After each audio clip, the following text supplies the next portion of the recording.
and he was reaching up to get something on a shelf when he threw his back out. And in fact, he had slipped a number of discs, and it ultimately meant he was not able to work anymore. He was going to be disabled.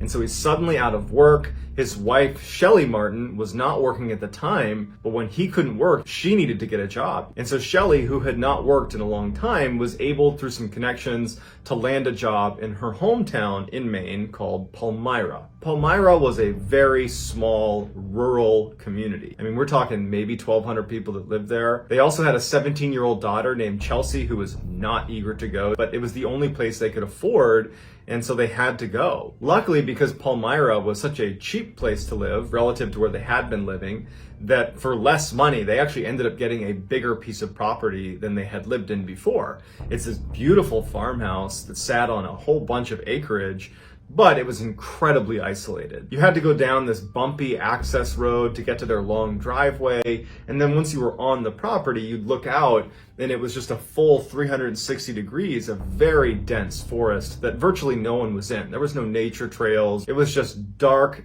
dense forest everywhere you looked. So even though no one's that happy about it, they end up moving into this farmhouse, and as they're unpacking their truck, Eric picks up one of his many rifles that he owned. Eric came from a long line of hunters. He loved to hunt. It was his favorite thing to do, and he had a whole bunch of guns that he kept. And as he's carrying the rifle into the house, Shelly says, "Oh no, we're not keeping the guns in the house. You have a barn, you're gonna put your guns in there." This had always been a point of contention for them in their marriage. Shelly just didn't feel safe having guns in the house, especially having kids in there. And so ultimately Eric agrees, okay, fine, I won't put my guns in the house. I'll put them in the barn. And so he went in the barn, and he and his son, Sean, who he had come out to help him, they built this gun case for all of his rifles. It was very heavy duty. They put it in the barn, and then they locked that and then locked the barn itself. So they were totally secure in the barn, but definitely not readily accessible. Over that first year, Shelly and Eric developed this ritual where at the end of the day, they would go out on the front porch of their farmhouse and look out onto the front yard, and they would drink coffee. It was something they both looked forward to, and virtually every night they did this. And so almost exactly a year after moving in, it was in early 2006, Shelly and Eric are sitting on their front porch, enjoying their coffee, they're chatting, and Shelly thinks she sees something in the woods. Now, you have to understand the layout and how far away they are from the woods to get a sense of what they were seeing. Right in front of their porch was a gravel road where they parked their cars. About 20 meters away from their house to the left is their barn, and beyond the barn, basically straight out from the porch, is this huge open field where there's no trees or anything. It was like open grazing area. And then way beyond the field was the beginning of this tree line, of this really dense forest. So we're talking at least a couple hundred meters away where she sees these lights. And she described it as like a pulsating light. It did not look like a car or some sort of vehicle, not to mention there was no road out straight ahead from their porch. It was just a dense forest where there was absolutely no one that should have been in there. Eric immediately, when he sees the lights, he thinks there's a poacher on his property, someone illegally hunting on his property. And so he gets Sean, his son, who did not live with them but was staying the night that night, he gets him to come outside and say, "Hey, do you think that's a poacher down there at the edge of our tree line?" And Sean's like, "I don't know, maybe." Eric decides that he wants to go tell this person to leave his property, and so he asks Sean to come with him. They figured they would just get to the edge of the property and yell out, "Hey, this is private property, you need to leave." As they're walking across the field and they're getting closer to the tree line, the lights, those pulsating lights, begin to fade and disappear back into the woods. And they get all the way up to the tree line and they can't see any lights at all. Even though at this point, standing on the edge of the forest, Eric and Sean are fairly confident that this poacher has left, they decide, just to be sure, let's walk a little ways into the woods. Even though it's totally dark, we're not going to get lost. We'll walk a little ways into the woods and just continue to yell, "This is private property," so they really do leave. And so they begin walking, and it's a very dense forest, lots of low-hanging limbs. It's not somewhere that's easy to walk. There's no walking trails or anything like that. And they walk, 10, 15 meters into the woods, and then they hear what sounds like someone walking parallel to them, maybe 15 meters away from them on their left. And they both stop and they look. They didn't want to take any chance that they were being stalked by a predator. And so they thought, you know what? The lights are gone. I don't know what animal this is. Let's just get out of here. About a month goes by, and Nathan, who is Chelsea's boyfriend, was staying with the family at the farm. And it was the first nice spring day. I mean, it was a very dark and dreary winter. Maine winters tend to be that way. And so that weekend, Nathan and Chelsea decide, let's go walk around the woods. So they take the two family dogs and they start walking across that big field in front of the house. into the forest, the same area where Sean and Eric have been looking for those lights and then heard what sounded like an animal that was near them. And so at first, Chelsea has the dogs on leashes, but they get to the forest and she lets them off their leash to let them go run around and go crazy because they've been cooped up because of the wintertime as well. The two dogs instantly take off running for about 100 meters and then they come to a dead stop right outside this big mound. It looks like a dirt mound, but they get up close to it and they can tell that it's actually more like a den. There are these huge pieces of wood that have been leaned into like a lean-to type structure with moss and dirt and grass put all over the outside. I mean, it looks like a very intentionally made mound. And there's a circular hole that's been created right on the front of it. And the dogs have stopped right outside and they're poking their heads in and smelling into this hole. And Nathan and Chelsea are looking at this thinking, who did this? Is this like a hunter's thing? Is this something a hunter might make? Would an animal make this? This seems really big for some animal to make this, but it definitely was made on purpose, whatever it is. And so Nathan, he just kind of looks down into this den, but it's totally dark, and he thinks he hears growling coming from inside of the den. And so without any hesitation, he goes, we gotta go. I don't know what's living in there, but we gotta go. And so they take the dogs, they put them back on leashes, and the two of them get out of the forest as quickly as they can. When Nathan and Chelsea came back to the house, they told Eric and Shelly, and actually Sean was there too, and they said, hey, we found this den of some kind out in the middle of the woods, basically straight out from your front porch. And that's when Eric and Sean said, well, about a month ago, we were out in that same area, and we could have sworn we heard some animal stalking us. A couple of months go by and Eric and Shelly are sitting on their front porch having their coffee ritual, and there was just this low mist that kind of hung over the entire field. And as they're sitting there, they're commenting on how creepy it was. And what started as just kind of a friendly discussion about the general creepiness took a turn when they realized that they couldn't hear any wildlife. No crickets, no animals, no anything. And normally at night, because they were out here all the time, it was humming with life. And so Shelly had this high-powered flashlight that she always had out with her, and she starts scanning the property, not knowing what she's looking for, but it just seemed really odd that they couldn't hear any wildlife. But after she scans across the whole field, she doesn't see anything, and so she puts her flashlight down and just starts talking to Eric about whatever they normally talked about over coffee at night. Eric would say in numerous interviews that for whatever reason, when she put that flashlight down, he suddenly felt like they were in danger. He's looking out, he doesn't see anything, and then all of a sudden he just says, you know what? We gotta go inside. I don't know what it is, but we gotta go inside. And Shelly's like, come on, I wanna stay out here for a little bit longer. We'll go in a few minutes. And Eric stands up and he's like, no, go inside. And he tries to grab her to kind of push her into the house. And she's kind of fighting against him. And then all of a sudden, Shelly stops. And she goes, did you hear that? And Eric immediately knew that whatever it was, it's the reason he had that sudden feeling of being in danger. Eric turns around and he can't see anything because it's too dark. Shelly grabs her flashlight and she begins scanning the tree line. And she gets to the field and gets about halfway across the field right in front of them, and she stops. Because right in the middle of the field are three creatures that look like wolves. These huge creatures that are looking right at them. Two others join them. So there's 5 wolf-like creatures that are staring at them right from the middle of their field. She says to Eric, what are those? And Eric, who's an experienced hunter, he has no idea. He goes, I think they're bears. It could be wolves. We gotta go inside. And so Shelly's just holding the light and they start charging directly at her so fast that she wasn't able to keep the light on them. They were already halfway across the field. They go inside, they shut the door, and they lock it. And without saying a word, the two of them make their rounds across the entire bottom floor, lock every window, close every blind, make sure everything is shut. There was something different about these 5 creatures. The way they started running towards them, it just felt like they were targeting Eric and Shelly. And so even after the house had been secured, they didn't feel safe. And so they're standing in the middle of their cabin, and Eric's saying, my guns are in the barn. We have no protection. And Shelly is like, whatever you do, do not go out there. We don't know what these are. It could be a bear, it could be a wolf, we don't know. Don't go out there. Shelly goes upstairs, she shuts off all the lights, she makes sure all the windows are shut. And then she goes to Chelsea's room, her daughter, and she wakes her up and she says, hey, come here, you gotta look at this. And they go to the window and they kind of like poke their head into the window because they don't want to like totally open it up and stare out because they don't want the creatures to see them. But they're kind of poking their head out the window and she's like, look.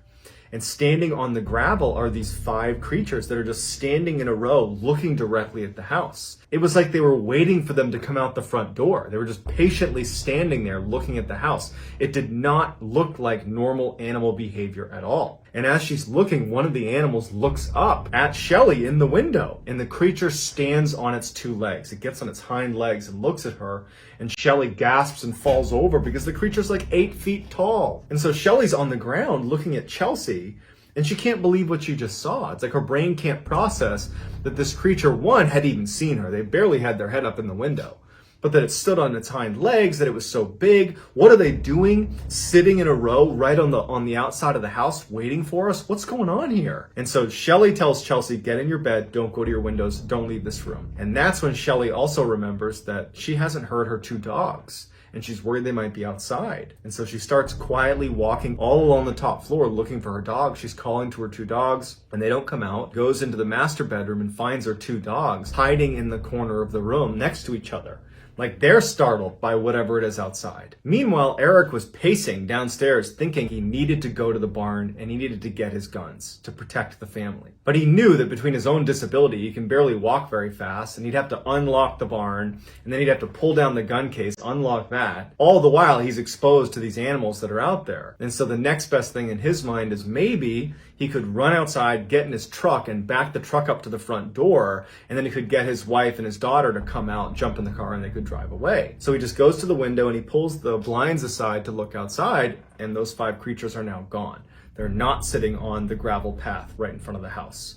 He doesn't know where they are, but they're not in front of the house. And so he closes the blinds and he's like, well, I don't know where they are. It's too dangerous to go out there. He starts pacing some more and he goes back to look, and he sees them back in the field where they first saw them, all 5. You can see all 5. They're facing the house still, but he can see them because the moon has now popped through and he's got illumination on the field, and he can see all 5. And he's like, okay, maybe if I just keep my eye on them, I can open the door, run out, get the car, back it up without them seeing me. And so without telling Shelly, he opens the door and he goes onto the front porch and he sees them out in the field. He's got a good line of sight on them. Quiet as he can, he walks down the steps and he makes his way over to his truck, which is about 10 meters away. And as he's getting closer and closer to his truck, he's got his eye on the creatures that are in the field. They haven't moved. They apparently haven't seen him. He gets to the driver's side of his truck and he's got his keys out and he's kind of fumbling to hit the unlock button, and then his motion sensor light kicks on. And he's so on edge being out there, when the light kicks on, he drops his keys because he's so startled. And the first thing he does, he looks towards the field and he sees that one of the 5 creatures is now standing on its hind legs looking at him directly. Before he even bends down to get his keys, he sees them all running towards him. He reaches down, he grabs his keys, he runs back to the house as fast as he can, and he gets inside and slams it right as he can hear them crossing the gravel right in front of the house. And he hears them bound onto the porch and start running around the wraparound porch. He's too scared to even look in the window, so he ducks down to get out of view. Shelly, who was upstairs, can hear everything going on, and she yells, Eric, what's going on? And he goes, stay up there, stay up there. Shelly, Eric, Chelsea, everyone's just frozen, waiting, knowing that these creatures are right on the other side, walking along his wraparound porch. And after a while, he hears the footsteps of these creatures leave the porch and go back onto the gravel area. And at some point, he pokes his head up and he looks, and all 5 are sitting there just facing the house, waiting for them to come out of the house. And so he scurries up the stairs to where Shelly and Chelsea are, and they just are so scared. So they decide they gotta call the police. If nothing else, the police will drive up and their vehicle might scare away these creatures. But on the phone, Shelly lets on that what they're really scared about is something on their property. In fact, it's 5 creatures, things running around outside their property. And immediately the police officer who's responding to this, he's like, all right, well, are you sure it's not a moose? Are you sure it's not a bear? And finally, she's like, no, can you please just come over here? And he's like, listen, ma'am, just keep your door shut, keep your windows shut, and I'm sure it'll be fine. And ultimately, that's how the call ends. They're on their own. The family felt helpless. And Eric especially felt really frustrated because he can't protect his family. He doesn't have a weapon. He can't get to his vehicle. They're just trapped. And so they decide the only thing we can do is barricade ourselves inside of the house. And so for the next 30 minutes, they put heavy furniture in front of all the doors and the windows. They blocked everything as best as they could. They got kitchen knives and they got an axe that they had inside to chop some wood. As they go upstairs, they lock themselves in the master bedroom with their weapons and their dogs. And they get on the bed and they just decide all we can do is wait until the sun comes up. During the time they were barricading their house, they would look out from time to time and they would see the 5 creatures just sitting on that gravel area right in front of their house, just waiting for them. When they finally went upstairs and barricaded themselves in that room, they immediately heard the creatures move off of the gravel, and they heard a couple of them at least walk onto the porch and start pacing around the porch. And it's totally silent besides the sounds of these creatures. And they were clearly communicating with each other. They were bumping into walls and then they were howling at each other. There was clear communication happening where they were trying to coordinate some sort of attack on the family. Now, the way the house was set up is there was a second floor roof, and then the first floor was a little bit wider than the second floor and had its own kind of separate roof. And after a while, the creatures stopped walking on the porch. They left the porch and it's just silence. And then they would hear them jump onto that first roof. The scary thing about this is that if you walked around the roof, you could actually look into the second floor windows. And so they're laying there and periodically they'd be looking out their window. There was windows on either side of the room they were in, but there was a thin curtain between them and the window. And so from time to time, these creatures would walk past their windows and they would stop, they'd put their paws up onto the window and they would look inside. But there was a very thin sheet between them and the glass, so they couldn't see the creature and the creature couldn't see them. All night they're listening to these creatures running around, and sometimes they'd hear really loud scratching, like they had figured something out and they were trying to burrow their way into the house. But after a whole night of this, they never actually broke the glass, they never got inside the house. As the sun started to come up in the morning, the creatures jumped off the roof and they could hear them running away. And for about an hour they didn't hear anything outside. The sun's come up and they felt safe again. And so they left their room, they go downstairs, and they finally open it up, and all over their property are signs of huge creatures that had been on their property. Massive footprints with huge claws at the end. They found tufts of hair that had gotten caught on fence posts. And even scarier is they found all these points on the house, in particular on the second floor when they were walking on that roof, where there was clear markings that they had tried to burrow into the house. There were these deep-seated scratch marks into the side of the house. The front door had been scratched apart. I mean, it was very clear that whatever these creatures were, they were trying to get into the house, but they had just been unsuccessful. This experience was so traumatic for the family that they sold the house and they moved very quickly after that, and they have not experienced anything like that since they left. So what do you think those creatures were? Was that a bear, a wolf, or something else? Let me know in the comments what you think, and I will get back to all the early commenters. So get in there and give me your best theory.